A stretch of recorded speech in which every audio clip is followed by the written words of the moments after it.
Friends అందరు అన్నం తిన్నారా? మాదైతే వాళ్ళు ఏదో చూపించమంటారా? చేపల ఇగురు, చేపల ఫ్రైన్, వేడి వేడి అన్నం. ఈ చేపల ఫ్రైలోకి, చేపల ఇగురులోకి ఏం చేశానో తెలుసా? రాగి సంకటి. ఇదిగోండి ప్లేటు, చూసారా అందంగా ఉందా ప్లేటు? నేనైతే అలా అలా వండానండి నాకు వచ్చినట్టుగా. ఒకటి చెప్పనా అండి, మనం ఇది తింటున్నాము అంటే మనం ఇది తినేటప్పుడు మన తల్లిదండ్రులు తప్పకుండా గుర్తు రావాలి. ఎందుకో తెలుసా? ఇంత కమ్మగా వాళ్ళు కూడా మనల్ని పెట్టి పెంచారు కాబట్టి. కానీ ఒక్కొక్కరికి మనం తిన్నామా, మన పిల్లలకు పెట్టుకున్నామా, మనం ఉన్నామా అనుకుంటారే తప్ప తల్లిదండ్రులు అస్సలు గుర్తురారు. నా ఉద్దేశం ఏంటంటే ఇది తింటున్నాము అంటే కేవలం వాళ్ళు కూడా ఇలాగే కమ్మగా పెట్టి పెంచారు కదా మనల్ని. అందుకని చెప్పి తల్లిదండ్రులు తప్పకుండా గుర్తుండాలి. ఇవాళ మనం చేసిందే రేపు మన పిల్లలు చేయరని నమ్మకం ఏంటండి చెప్పండి? అవునా?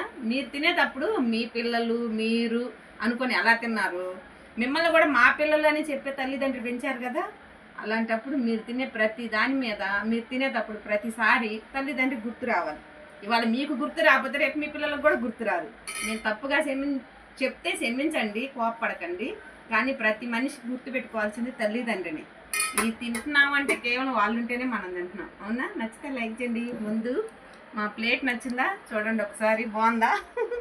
నేనైతే టేస్ట్ చేస్తున్నానండి, ఎలా ఉందో చెప్పడతాను. సూపర్ ఉందండి, అదిరిపోయింది అనుకో, అసలు భలే ఉంది. ఈ చేపలు ప్రతిసారి ఎక్కడ తెప్పిస్తానో తెలుసా? మా షాప్కి చేపలు వాళ్ళు వస్తారండి, చాలా మంచి పడతారు, చాలా బాగా మంచి వాళ్ళు బాగా ఫ్రెండ్స్ అయిపోయారు. నాకు మంచి చేప కావాలన్నా రొయ్యలు కావాలన్నా వాళ్ళే పంపిస్తారు. చాలా మంచి పంపిస్తక్క అంటది అమ్మాయి, పిల్లోడికి ఇచ్చి పంపించిద్దండి. చాలా మంచి వాళ్ళు కూడా చాలా ఫ్రెండ్స్ అయిపోయారు. చాలా బాగుందండి. ఓకే,